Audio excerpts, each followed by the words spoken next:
Okay.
Let's get a sound check. Who do you want to go? First? Shall I go first? Anybody talk. Anybody talk. Does this count as a sound check? Live beaming in live from New Zealand. I wish we had states so I could say. I suppose I could say Wellington, New Zealand, the capital city, our nation's capital. From our nation's capital, yeah. No one says that outside of the United States, but it's okay. Yeah, exactly. All right. Yoshi is already here saying, Nick, you left him to come here. Yeah, it was Yoshi I was playing. Yeah, it was Yoshi I was playing. Well, this is what I had to come. This is why I had to leave our game, Yoshi. I'm late for these guys. Yeah. Yoshi, he was just telling us what an awesome game it was and how much he crushed your soul. Yeah. The rare story. Which no one has said before because Drukari. Yeah, serves him right for playing Drukari. Yeah. All right. I guess dramatic pause for Francois. All right, welcome everybody to CanHammer podcast episode 210. Already 210. Wow. And tonight is our conversations with Steve number 3, I believe. So welcome back to our special guest, Steve Jall. How's it going, Steve? Yeah, really good. Thank you for having me. I'm excited for this. I love being on the show with you guys. Yeah, well, it's always super fun. And this time I will properly introduce you. Of course, Steve is the host of the show 40K Game Changers. I think I completely forgot to introduce you last time. I'm just assuming people know who you are. It's all good. People watching the whole show going, who the hell is this guy and why do they have him on?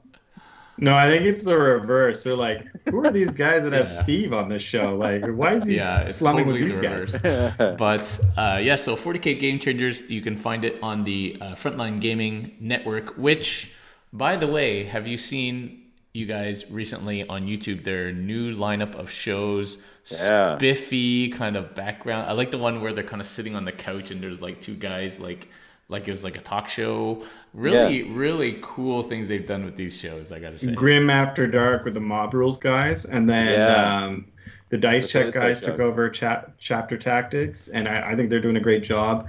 And then they also have the Thursday show, which is going to be the show before the big super events that they do the talking head thing. So that's pretty cool. But what really caught me is how they've set it up with like the different kinds. It's not just like this with like just people talking. Like it's really cool. It's really cool. I think it. I don't know if that was all Val's idea or not, but it certainly is. Yeah. Well, props to Val Heppelfinger. He's got this vision, and he's really pursuing it. And I think he's doing a great job. He's actively recruiting people to help in the background as well, and editors and producers and stuff. So, and I know Val's a big fan of this show, so he'll be listening. So shout out to Val. Great work, my friend. So far, so good on this. Yeah. He knows how to identify talent. That's for sure. Yeah. Yeah. And 40K Game Changers is back next week. Ooh, that was my question. That was my question. We've had a few. I won't go into any details, but I've had a couple of little health issues going on at this end, and I've been in and out of hospitals and getting blood tests. And last week they put a camera down my throat. Like it's called a gastroscopy, right? So they stick a camera down your throat, and hallelujah, they found something, which is, not great, but it's great that they found something, and now I know what it is, and we're dealing with it. So, all good. The show is back next week. Episode 1, Duncan Rhodes, editing it as we speak. Well, not as we speak, but I have been editing it, and we've got Adam Abramowicz and Brad Chester and Brandon Grant and the guys from CanHammer, the guys that started CanHammer, I guess, on the show. But kicking it all off with Duncan Rhodes and F1 next week. Excellent. Can't wait. All right, so you heard it here. Make sure you watch out for that. Is it getting some spliffy new overlay or something as well? Or I guess it's not really a video show, right? No, it's not. I'm not kidding. If I really go to a lot of trouble, I might be able to put a background like this on. But no, it's an audio only at the moment. I haven't got as far as YouTube yet. All right. When you have Steve, you don't need all the other dressings. He's already the man, the main show there. Yeah. Awesome. So I don't want to distract anybody with this ugliness. Let's just listen, and that'll do. All right. Well, tonight we're going to talk about a couple of things. We're going to discuss Steve's recent tournament that, of course, the last time we spoke, he was preparing hardcore for. So we're going to find out how he did. And then we're going to finish off with a little discussion about GW's recent announcement of wading into the competitive 40K scene again with 3 big events and a pack and all of that. So we'll have that discussion at the end. Before we start, I just wanted to update people. The start date for the Ontario 40K League is set to be August 2nd, by which time, with current vaccination rates, if they continue as they are, we will well be into phase 3, if not beyond. So we should be good to go, barring weird stuff happening. And so it all looks good for that. If people are interested, there's currently 22 people signed up in the Ottawa division with a current max of 32. So there are only 10 slots left. And I think we said it was $20 or something. And all that money goes to prize support. We're not taking any money. And Dan and Dylan at Red Dragon are pitching in 25% on top of that for prizing. So it's going to be a lot of prizes. So do sign up. You can find it on our website, on the CanHammer Facebook page, on the Ontario 40K League Facebook page. You can find the BCP link and sign up and all that. Okay, cool. So Nick, you're playing in that, right? Yeah. Yeah. Yeah. I'll be driving down for it for sure. Yeah, that's a lot of driving, but good on you. I mean, I already have to drive to go see you guys and go to the tournaments. Like, it makes no difference. It's what happens when you live in, the boonies. Yeah. Okay, so speaking of tournaments, so we all know that Steve was preparing for a team format tournament, which happened a couple weeks ago, 3 weeks ago. Yeah, maybe 3. Do you know what? I've lost track of time. I want to say 3 weeks ago. Yeah. All right. So, and of course, you were bringing Space Wolves, and your Space Wolves actually looked amazing. So great painting on those Space Wolves. Thank you. If only there was a prize for that, I would have done a lot better at the tournament. So was there not a best painted or a best painted team? Or there was the guys running it called Kraken Wargaming here in New Zealand. They're a group of guys who have just really got into the tournament organizing scene.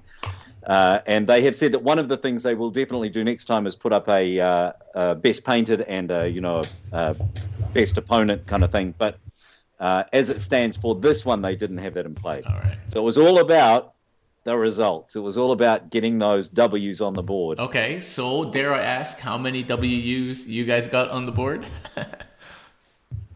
Sorry, I just got to... What? Sorry, Steve, you're breaking up here. Yeah. Well, I did very badly, and our team did not go as well as expected. We went into the tournament, it's fair to say, as one of the probably 3 favoured teams to come out of that on top. And we won our first round reasonably convincingly, I think 80-20 or something like that, 81-19, something like that for our first round score. And it went very quickly downhill from there. We won our first round and we won our last round, and we lost the 3 in between. We ended up 6th out of 10. I had a particularly rough time at the tournament. And look, I think I learned some lessons, and I think that's one of the big things. You can go to podcasts if you want and listen to expert players giving you their lessons that they've learned, or you can listen to a person who's lost a lot. And I can tell you the lessons I learned from that tournament. And there are several, I think. But strictly as far as the results go, I had 1 win out of my 5 games. I think I probably could have taken 1 or 2 more had I not tilted so bad, or just given up before the game, or just kind of, there were a couple of games I definitely should have won or done better in, at least. Okay, well, as you said, Steve, a lot of podcasts tell you how well people did, and you spent quite some time last time talking about this, self-realization that you tilt easily and that it sometimes makes you throw games or whatever. So maybe talk us through one of those situations where you could feel like it was happening but you couldn't do anything about it. Absolutely, the last game of the tournament, I had given up by then. I was playing against a Blood Angels player, and I don't want to take anything away from him. He played great, did really well, but even in deployment, I just kind of, knowing he was Blood Angels and knowing he could get all the way across the table from me, I still set up on the front line. Then he got first turn, and he did get all the way across the table and wiped out an awful lot of my stuff before I'd had a chance to use it. But by then, I had last game of the tournament, and it really unfair to my team. I had kind of just packed a sad by then, and I was tired. Look, I don't want to make excuses because I should have done better than that. But if we can talk about lessons learned from this tournament, there are a few. One of the big things is I got far too worked up about it. Actually, Nick, you'll understand this situation. I did boxing for years and years and years, but never had a fight. I just did a lot of sparring, and then one day I got sparring's the worst part. Yeah. So I got a charity fight. Right, I was a charity gig, and so I had a fight, and something happened in the lead up to that fight. I think it was maybe in sparring with my coach. I got a solid punch in the face. I let my guard down. He hit me hard in the face, and I went down on one knee. And for some reason, after that, I thought, well, if that's it now. I've been punched, and I really made peace with it. So when I got in the ring, I was completely cool with the idea that I'm going to get hit. I just need to hit back more. Exactly. Yeah. Right? But the idea of getting hit didn't scare me anymore. Like I had totally come to terms with it, and I ended up winning the fight, and that was great. But going into the tournament, I think I got so worked up and so wound up and spent so much time overthinking it and over analyzing and all of that sort of stuff that by the time I actually got to playing, I just didn't want to lose any models or any units or lose any games, and I didn't want to let my team down. And I think probably one of the things that I will do from here on in pre-tournament is get out of 40K completely, like the night before maybe, just read a book, watch a movie, rather than sitting down with a notebook and analyzing every list and doing that right up till the last minute. Just kind of get my headspace somewhere else, relax, try and get some sleep the night before, which I didn't at all. And so I think maybe that's the big lesson, the big takeaway from me for that tournament was I just need to not worry about it so much. So I've got another one-day event coming up this Saturday, and I'm totally doing that. I've got my list sorted out, and rather than going back over the list every 10 minutes and thinking, what's wrong with this list and how can I improve it? I've got to also realize I'm not a player at the level where the list matters that much. Like I could have the best list and still stuff it up. So I need to just take some units, have some fun, try and get a win, but not worry about it if I'm, messing this up. Just really concentrate on each phase of the game and do what I can do, which I can play. I've done okay against top players over here, done okay. It's just a matter of I think I just got so worked up about it that I messed it up, and lack of sleep, overthinking, all of those things didn't work well. One of the things I find so fascinating about competitive 40K is all the parallels like you had drawn with boxing, right? And all the parallels that we see with the psychology of competing in sport. And there's no there's no secret surprise to me that pro sports teams have staff psychologists, and a lot of the big names in pro sports have personal sports psychologists to deal with that. Because, I mean, confidence in going into your bout or your tournament or whatever plays a huge role in how you'll perform, right? I remember in fighting, I was doing really well in my kind of amateur tournament series like I did for a couple of years, but I do distinctly remember one fight that I lost before it even started. Yeah. And I went to a tournament, you're expecting that when you go to your event or your tournament, that things are going to all like kind of work out the way you anticipate, right? It doesn't always work out like that. You forget something, somebody drops, this happens, that happens.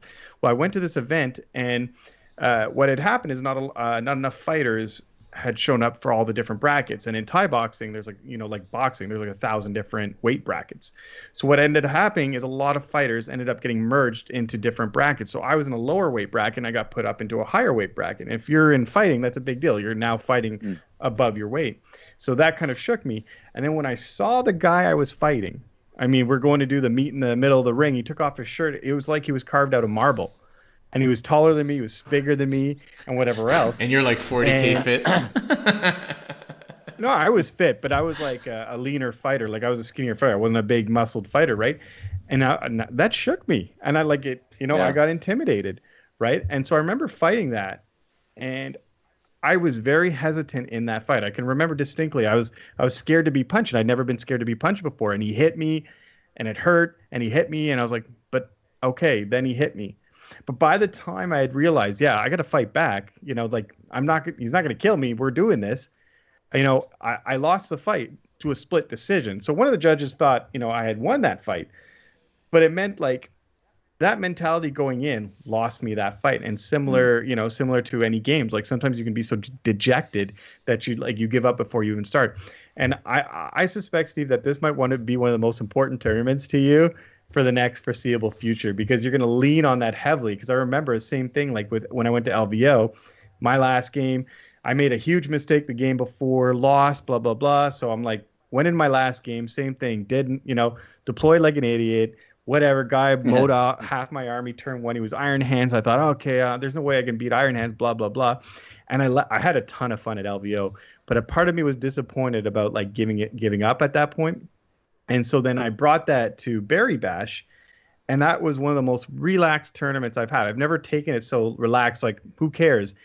And I got sixth out of that. I think it was a major, a GT, and I was like super happy. And I went up against some good opponents. And actually, the game I felt like I performed the best. I actually had a migraine during that game, so I didn't have enough time to worry about anything. I was just like, oh, I got a migraine.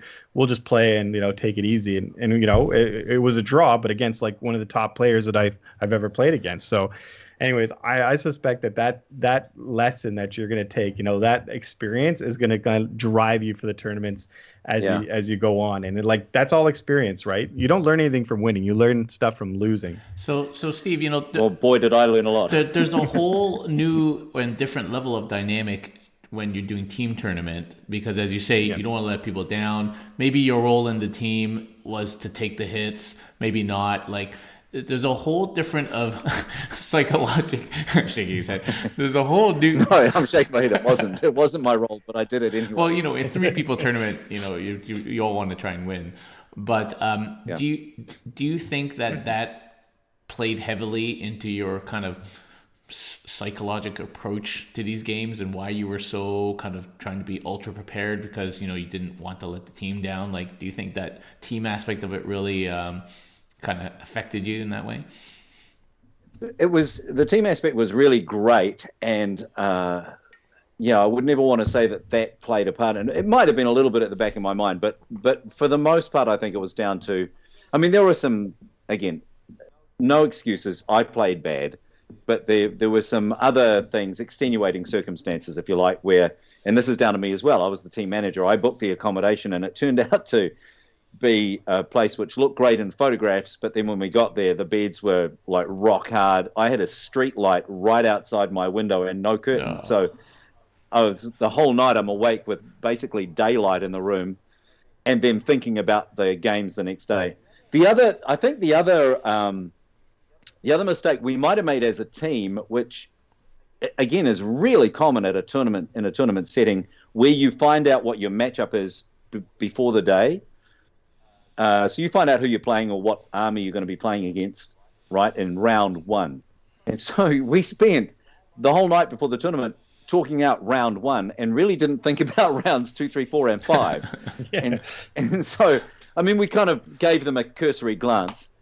So there was that as well. And so in round one, we crushed it, man, because we had talked about it. I had my Wolves went up against an AdMech list with a lot of shooting. Because we had talked it out and I knew what the threats were, and I play AdMech a little bit, I play against AdMech a little bit, I kind of knew the approach I had to take in that game.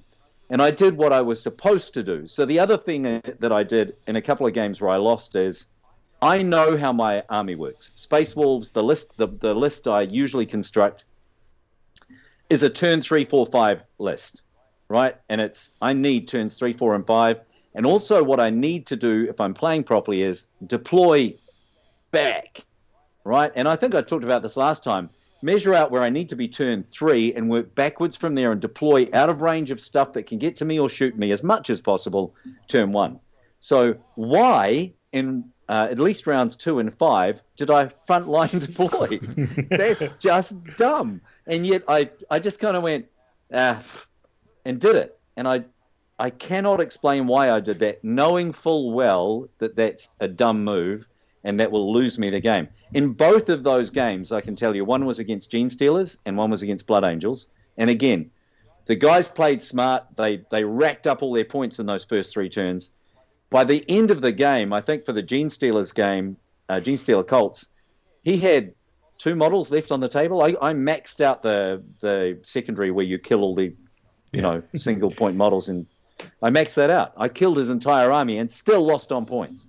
And then in the Blood Angels game, really similarly, I made a massive comeback turns 3, 4, 5, got him down to having like a unit and a half left on the table, and still lost on points. So that tells you the mistakes I made were I deployed too aggressively, let them get to me, let them get too many points ahead, and then just couldn't make the comeback. So, it feels like you have the wolf guard on one shoulder and then the wolf in on the other shoulder, and they're both giving you different advice. Yeah. Well, there's other things as well, and this goes back to list building, and you guys will know this way better than me, but for players who are at my level, when you're looking at the secondaries, and so you've got to have a good look at the new mission packs or the secondaries or the way the tournament is being constructed, the missions themselves, and see where you can score points, right? So you build an army to score points in the secondaries. And I kind of did that, and then in one of the games completely forgot to take the secondary that I built the whole army around. Like I just... Oh, that happens. That happens for sure. Yeah, that happens. Your brain fries, right? Or you spend the whole game and you get to the end and go, oh, I completely forgot. I can make my unit +1 to wound. I can make these guys all +1 to wound. Didn't do it the whole game. And there were times where, if I had, big swing. But anyway. Oh, yeah. No, I get it. I played a game recently where I was like, so this Death Guard I list, I should tattoo on myself, do not take while we stand, we fight. Because it is not designed to do that. Right. And the game before this, when I played, I'm like, while we stand, we fight. Needless to say, it did not go well. Yeah.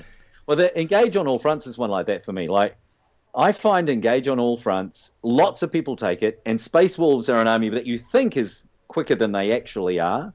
I mean, I've got the Outriders, for example, and I've got a couple of other units that are quite quick, and that gets me engaged in the first turn, and then they get shot, and then what do I do for the rest of the turns? So you might get 2 points per turn for Engage on All Fronts, which I have decided is not enough.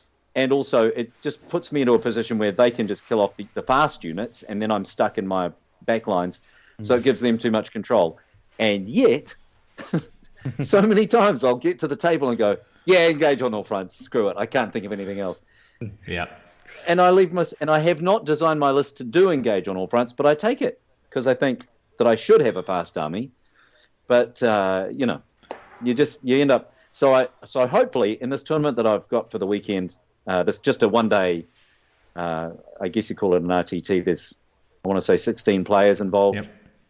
And there's some good guys. There's going to be some good fun armies. Not one single Drukhari player. How about that? Really? Yeah. This is weird meta. It's a weird New Zealand meta. But you've got to remember also in New Zealand... New Zealand is a promised land, isn't it? Well, the models here cost like double what they do anywhere else in the world. By the time your shipping costs come into play. So we can hear about the meta from overseas, but by the time we've saved up the money to go and buy the models, to build the models, to get into the meta, it's changed. So what I'm going to do, if ever I visit New Zealand to visit you, I'm just going to have a carry-on full of models. I'll just bring them over, be like, here you go. Like, tell me what you want from here, Steve, and I'll buy them over and bring them over for you. You will. If you bring models and sell them here, you will go home with many New Zealand dollars. Not worth much, but okay. Well, same as Canadian. They'll look the same. I'm sure I'll just try to pay for stuff with New Zealand dollars here, and people won't know the difference. They'll just accept it. Actually, this is mind blown. This is something Nick sent for people listening. Nick sent me an image of the New Zealand and Canadian $20 bills. They're the same. Yeah. Basically the same. Really, really. And ours are designed and printed by you in Ottawa. Yeah, I live very close to the place that prints all our bills. Yeah, yeah, it's amazing. Huh. Well, I mean, that kind of makes sense, but they don't have to be exactly the same like they are. We should just be one country at this point, just merge. I feel like that was lazy on the Canadian part. That was like them. We went over and said, hey, we love what you've done with your money. Can you do something similar for us? And they've went, just do exactly the same, man. Why design a new note? Just do the same. Take out the maple leaf, put in a kiwi, done. Yeah, Canadians mailed it in again. That's pretty typical. All right. Anywho. Well, good luck on your tournament this weekend, Steve. That sounds exciting. Thank you. And we'll definitely hear about it next time. Let's move on and talk about the thing that GW announced very recently, last week, and that they are running what they call the U.S. Open Grand Tournament Series. One event in Orlando, one in Austin, and one in New Orleans. All way down south, nowhere near the Canadian border, unfortunately. And so what do you guys... And these are going to be, GT-style competitive tournaments with all the trimmings, including a pack, which we'll talk about in a second. So what do you guys think about this? The return of GW to the competitive scene, obviously with Mike Brandt as its figurehead. Well, this is why Mike was brought on originally, right? There were a couple of strings to his bow when he was brought on by GW, but one of the big ones was to do this, to do support for GW support for other tournaments around the world, but also to get this going. Mike is, for those who don't know him, he was the guy that created and ran the Nova Open for, I want to say, 10 years. And he's got lots of experience with running great tournaments and big tournaments. He's also just a lovely, famously reasonable guy. He's a person who puts a lot of thought into things, and it's funny, you see some people have reacted on Facebook really negatively. I don't know what the downside is to having more tournaments that are well run, that will have prize support from GW, that are going to have some great players, they're going to be in great venues. I mean, this is during the age of COVID. Haven't people been saying we want to go to tournaments? And now that GW has said, hey, you know what, we're going to run some tournaments, there are some people, I'm hoping it's the minority, but they're just noisy, saying this sucks and this stinks and whatever. But listen, Mike is, I'm just envious that I'm all the way over in New Zealand. I would love it if there was somewhere in Australia even that I could get to one of these things, because I think they're going to be superbly well run. And like I said, Mike is a guy that puts a lot of thought into things and has put a lot of work in the background into all of this. So I can't see why it wouldn't be great. A couple of things. First of all, we're much closer up here in Canada, and we still don't get any recognition. So there's that. And I did message Mike about that, and apparently that's coming, but we'll see. And you're right. It is the unfortunately vocal minority that is what you hear. And it seems like actually it's been a lot of TOs who, unfortunately, maybe these big events have overlapped their own events, including one or two pretty big tournaments that people know about. But at the end of the day, the United States is a pretty big place, and there's a huge player base now. And I really don't think, and the schedule is just literally packed. You cannot run a tournament now without overlapping something. So you just gotta do it. And I tell you what, like, not everybody likes the GW pack or the rules, and they don't necessarily want to go to a GW event. So, I think it's as usual overblown, and but I guess we'll see. Yeah. I don't pay attention really to the Facebook comments because, like you said, there's this vocal minority that, for whatever reason, just need to spew their negative sentiments towards GW regardless. I mean, GW can do one thing and they'll, complain about that, and that, they'll say something else should be done about it, and then GW will go ahead and do that. Then they'll complain about. I mean, it's not worth it. To me, it just seems like it's. Historically, people have always accused GW of not being committed to the competitive element of their game, and it seems to me that this is one way to demonstrate some level of commitment to the competitive portion of their game, the match play portion, and that's through running their own events. And I mean, I feel like that's excellent. Like, it's just more to go to. You don't want to go to that one, you want to go to another one, fine. But there's going to be plenty of people that are going to want to go to a GW sponsored event. GW run event.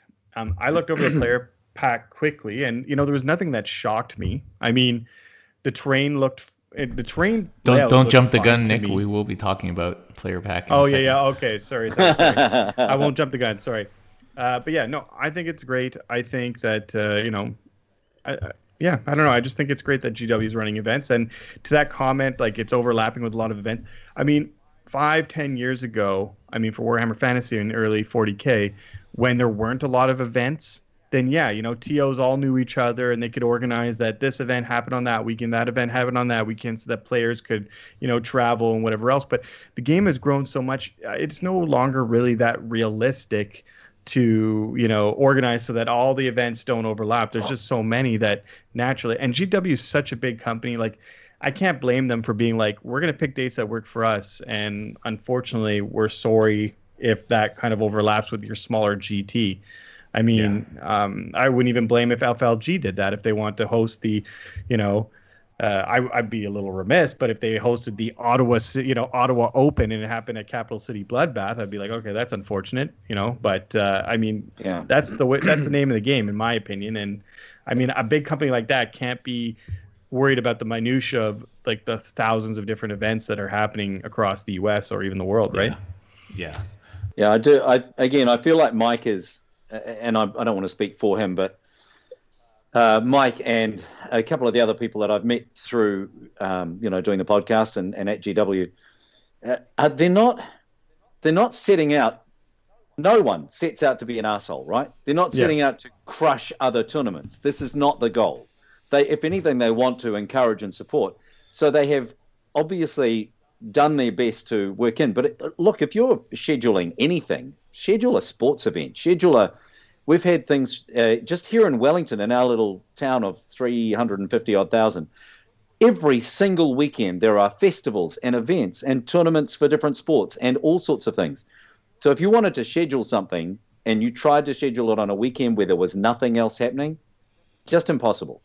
So I get it, there are overlaps, and I get it, there are TOs, and you've got to feel bad for TOs who've been running an event for years, and this is their heart and soul, and they bleed for it, and they have it every year, and it's the big deal. And now they're going to have to maybe move it to another date or whatever. That is, you got to feel for those guys. That is tough. But wasn't on the flip side, it's equally hard to schedule something where there just isn't anything happening. Well, wasn't LVO last year on Super Bowl or something like that? Yep. Yeah, it was. And it's just like, I feel like often a lot of people that complain about, for example, if they complain that the rules writing isn't well proofed, or if they complain that the events aren't planned, like all these people that are complaining this stuff, I have a feeling have almost zero experience in either, for example, rules writing in terms of setting up organizational quality systems. They probably have zero experience in terms of event planning. You know what I mean? Like I've had to plan a conference before of over 150 people. That wasn't easy. And that was just one conference and the schedule wasn't even that packed. But can you imagine something like this is international, blah, blah, blah. Yeah, it's just, it's, like you guys said, it's unfortunate, but like that's reality. Like in a sense, grow up a little bit. You know what I mean?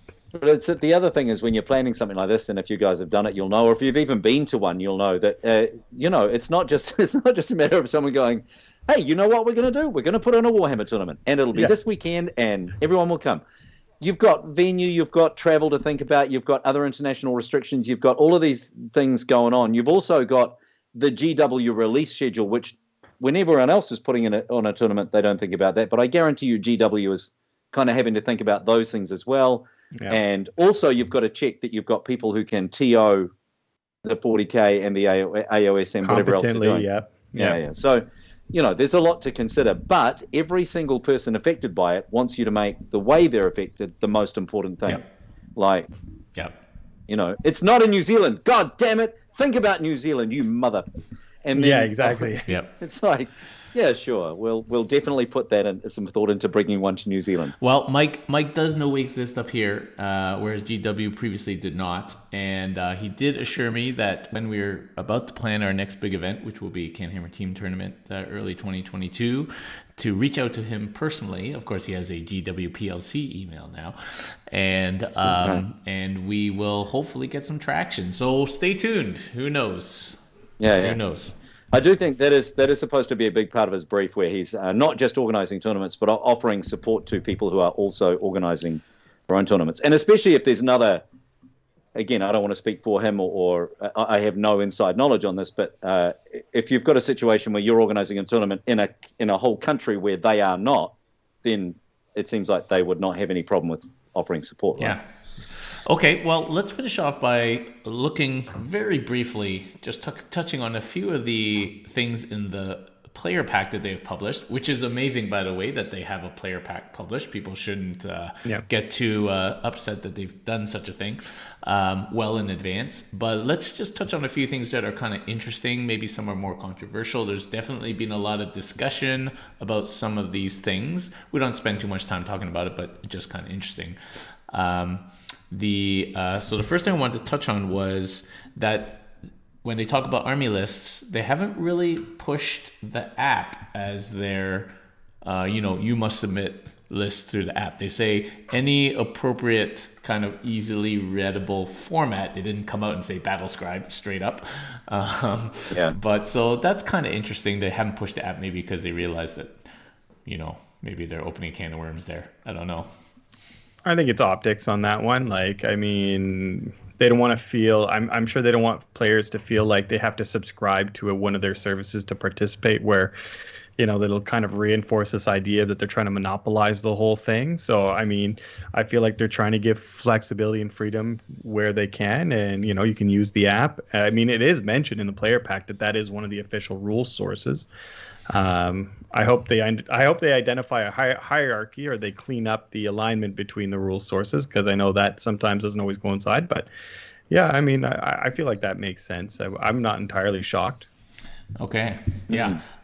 I think you're right. In talking to Mike about the app, admittedly a couple of months ago, I think there is an awareness there that they're working hard on it, but it's not perfect, and that there is also, maybe they launched it a bit too early, and so there is going to be a reasonable degree of cynicism around it if people say that's the only way of doing it. So, yeah, I think that Nick's right. It's optics partly, but also they must be aware that for some people that'll be a deal breaker. Like, some things are going to be okay, some things are going to just be like, no, I'm out. Then I think that would be one of those things. Like, making people do their lists only on the app, that'll be a hard no from a lot of people. I mean, if they had because I know for AOS is the AOS app, and there's also the free War Squirrel Builder, I think, if that still exists on their site. If they had something equivalent for 40K and they said use that, then I don't think that would be an issue, because it's free, right? And it's a zero risk thing for players. They can just go on there. But since it's like a paid thing, and like you mentioned, Steve, there's been a lot of trouble with the app that they're trying to clean up. It's probably best if, like, hey, if you want to use it, great. If you don't, that's fine too. By the way, before we talk about the next point, if you haven't heard Steve's episode where he interviews Mike Brandt, you should. It's a great episode, actually. Really insightful. That episode. I can't remember what episode that was, but it's in season 1. Yeah, it's really good. I want to say, I think it might even be one of the last ones. It's episode 12 or 13. But thanks for that. That's okay, the next thing I want to pick up is it says, under converted and Forge World models, please note any Forge World models must be the actual models and not conversions to look like Forge World models. Now, they don't mention anything about China Cast or 3D print or anything like that straight up. But it's interesting that they want to see actual Forge World models, and they actually put it here. Yeah. Which we have exactly the same, and I don't know how common this is internationally, but almost every tournament I've been to, if they allow Forge World models, even the last one and the one tomorrow, on Saturday, if it says if Forge World models are allowed, usually it says it's got to be the actual Forge World model. You can't bring something else and say, hey, this is standing in for my Forge World model. I don't know. I feel like that's a relatively common one. Is it the same in Canada or the States? I think it depends. I don't think this could be any different for a GW Run event. I mean, I'm not sure what people are expecting. What they're going to say? You can bring whatever models you want. Like, obviously, it's their premier, quote unquote, premier model kind of line. So you would expect them to enforce that you have to use that. And yeah, I don't know. Historically, for me, either the tournaments I've been to have always explicitly said you have to take the Forge World model. Yeah, you can't do like a conversion. I mean, it seems to me that's always been the case for the tournaments I've been to, and I feel like it kind of makes sense, right? And I know it's a little blurry with how conversions work and what's acceptable, what's not acceptable, but I don't know. I feel like that's a reasonable. Like, I mean, I'm going to like a little backyard RTT among friends, and I went and asked them if I want to bring this Forge World model because it's sold out. Do you mind for this one little nobody cares about event if I convert something just for this event to represent the Forge World model? They were okay with it, but I still thought, no, I'm not going to do it. Because I don't know. It seems to me that's always been a part of competitive 40K. Well, all I know is this email they've given US Events list submission at gwplc.com, where they want everyone to send all their conversions and scratch builds and what we're going to talk about next, color schemes. It's going to be a pretty busy email. Yeah. Okay, so the next thing they want you to do is, if your rules are different from your color scheme in which they're painted, you have to submit that for approval. So if you want green ultramarines, you got to submit that. Again, I don't have a problem with this. only from the point of view where, as a person, I am not a very smart guy. So if I'm playing across the table from somebody who's puts a blue army down that is clearly painted to be an Ultramarines army, and they tell me that these are White Scars, or they tell me that these are Raven Guard, or whatever, it just takes a little bit of mental gymnastics throughout the game. I don't have any problem with. I mean, I know some people bring like a purple painted army and just call it whatever the hell is the strongest one on the day. That's fine, as long as it's clear and as long as it's all the same. The other thing that is really common at tournaments is don't bring all the same painted and tell me that there are these guys are in a detachment that is this and these guys are in a separate detachment that is a whole different rule set. Well, that's the next paragraph. But they all look the same. That's the next paragraph. If you have multiple sub-factions, they are not painted differently or different from the official scheme, that also needs to be approved. Is this not just normal stuff that happens at tournaments anyway? I think. That second part was at LVO. Last LVO, if you had, like, I ran the Alpha Legion and I forget what it was, another Legion, and I specifically, Red Corsairs. I have blue Chaos Space Marines on my shelf and I have red Chaos Space Marines on my shelf for that exact reason. And I mean that's pretty typical. I mean the if you're running all Ultramarines and you want to run them as Iron Hands, that's kind of a little different, but it's not outside the realm of possibility for me, for the company that owns this game, to want you to at least just justify or just approve it. I mean, like you said, Steve, like there is an extra layer of cognitive load when you're playing a game and, you're seeing Ultramarines and they're telling you they're White Scars. That has an impact on the game. I mean, well, it's also where do you draw the line? It's okay if it's Space Marines. Okay, we've got some Space Marines here that are painted all blue like Ultramarines. Or in my case, I've got Space Wolves, right? They've got fur on them. They are covered in fur and they all got bare heads with beards. And I'm going to turn up to a tournament and say, you know what? For this tournament, these guys are actually White Scouts. Blood Angels. Or Blood Angels. Or Ultramarines, even worse. Or Death Guard. No, sorry, not Death Guard. You know what I mean? Death Watch. So you can't just, and then so where do you draw the line with that? It's like, do you turn up with anything that's basically that size and go, these guys are going to be Space Marines today?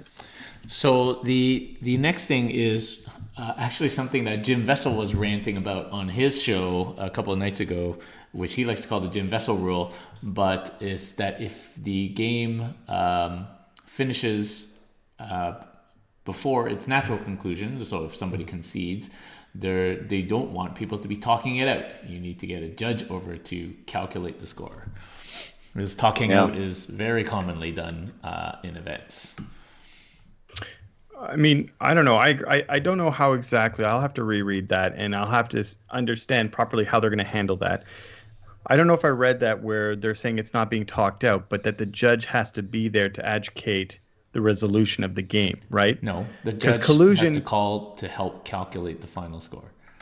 Yeah, what does that mean? Does it calculate like, okay, I'll give you these points because you're saying next turn, blah blah blah? You know what I mean? Like, I'm just saying that talking it out is kind of a touchy subject because, I mean, in good faith, talking it out works, but sometimes it's not always in good faith. Like the player that's like, oh, I won and I got a 90 score, whereas realistically you'd get a 30, but because I won, I don't care. I'll give you an 85.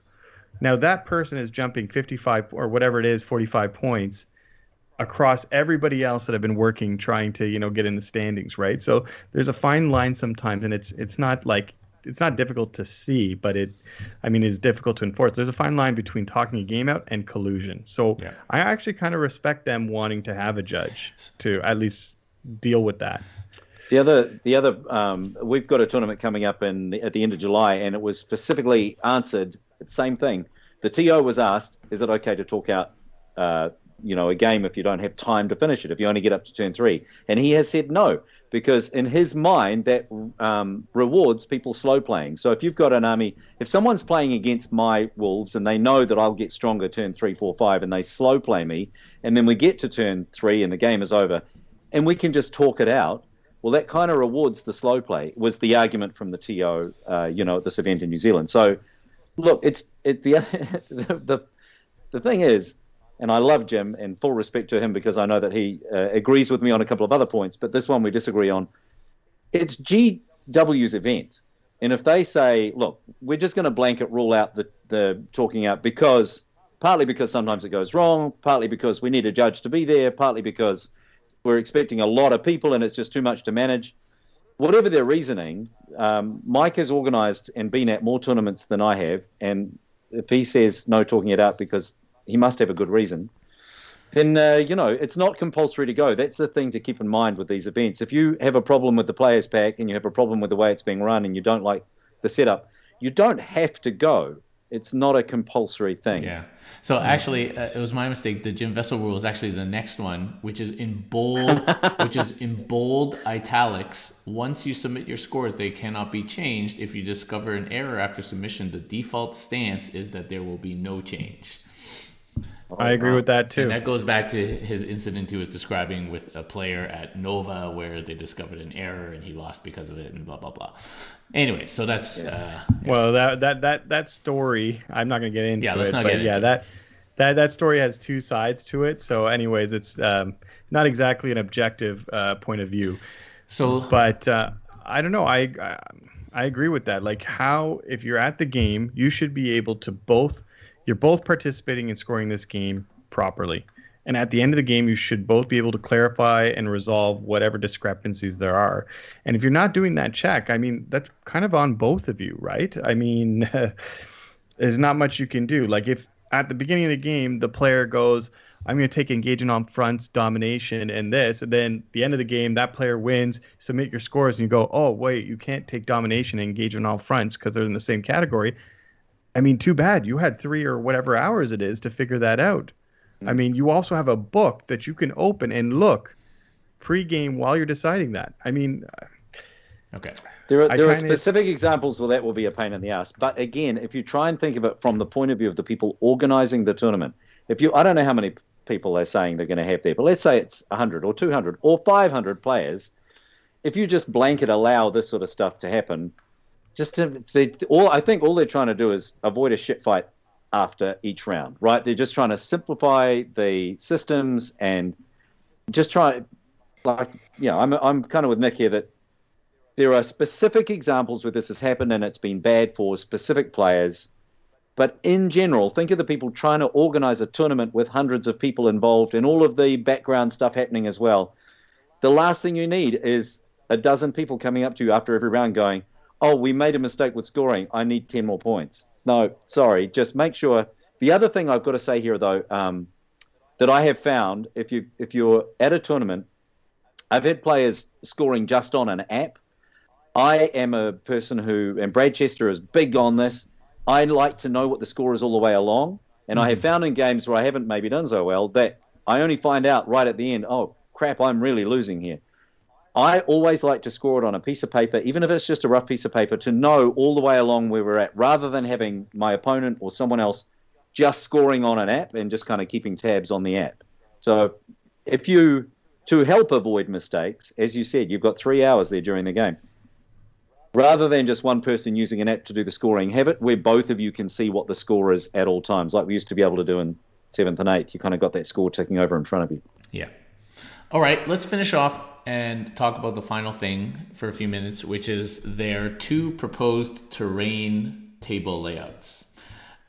First of all, it's important to point out these layouts are extremely different from the things that they have published in the past about what they feel are ideal amounts of terrain for match play games. So that's interesting in and of itself, obviously.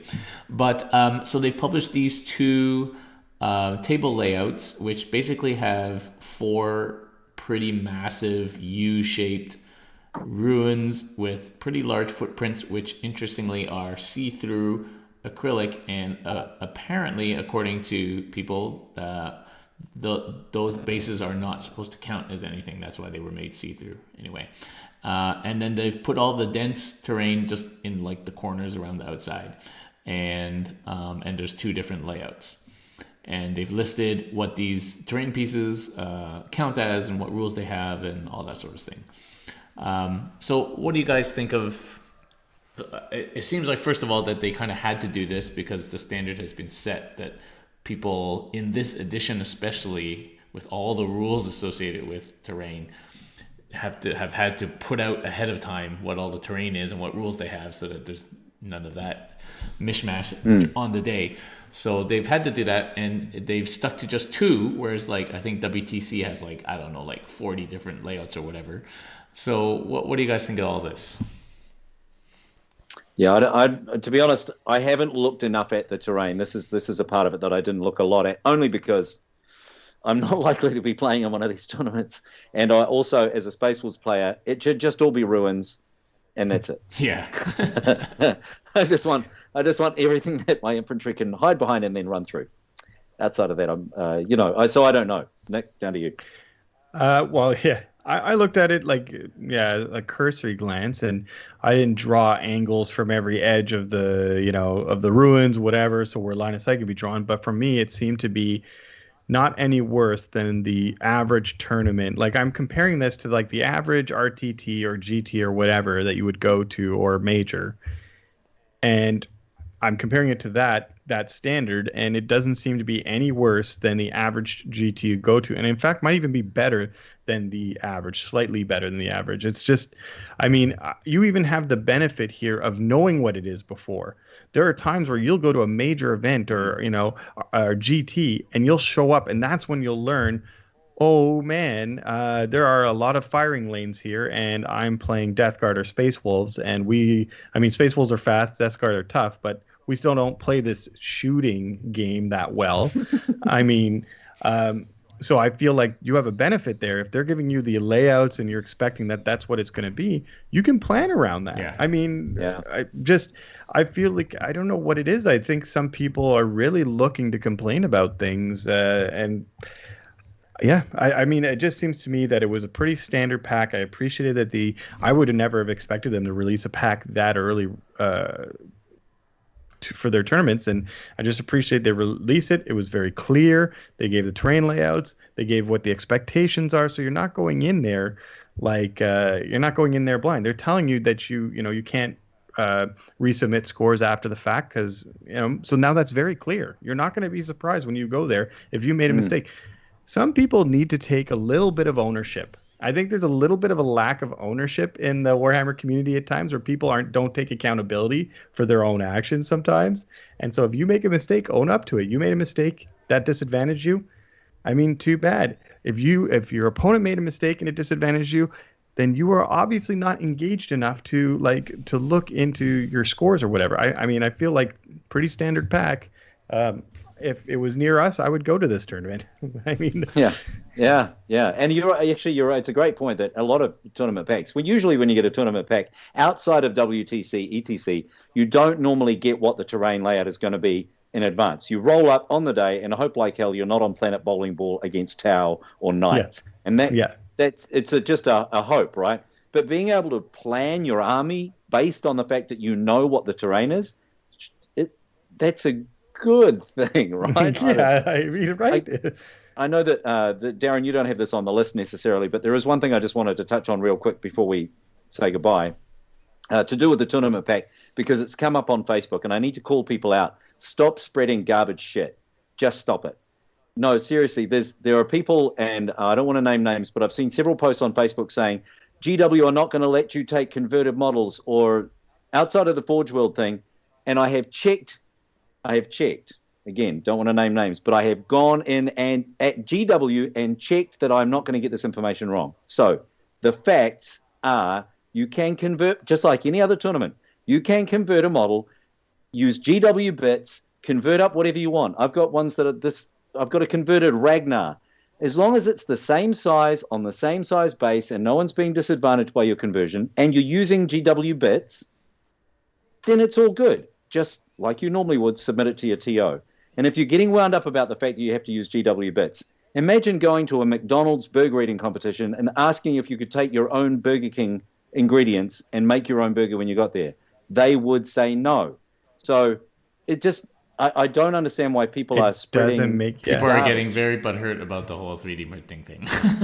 It does not make any sense to want to go to a GW event and expect to have to use bits. Like, I'm building a Space Wolves army right now, right? And I have 3D printed bits and whatever else, and I've bought Spellcrow stuff, and I know full well I will not be able to bring this army to GW events, and I've made peace with that because I know I've built it from some bits that don't belong to them.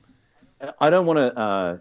I don't want to again talk out of school, but I actually think as long as, and I'm not thinking, I can confirm that as long as the bulk of the model is GW, you've got a Spellcrow head on it, no one is going to stop you taking that model. If you've got Spellcrow bits or whatever on it, no one is going to stop you taking that model. As long as it's mostly GW, as long as it's painted the way your army's supposed to be painted and it represents what it's supposed to represent and it's the same size. I'm not saying all 3D printed, but if you've got little bits and pieces, like a lot of us have, they will not stop you from taking that. And as every tournament pack says, check with your TO. You'll need to check with your TO just to confirm.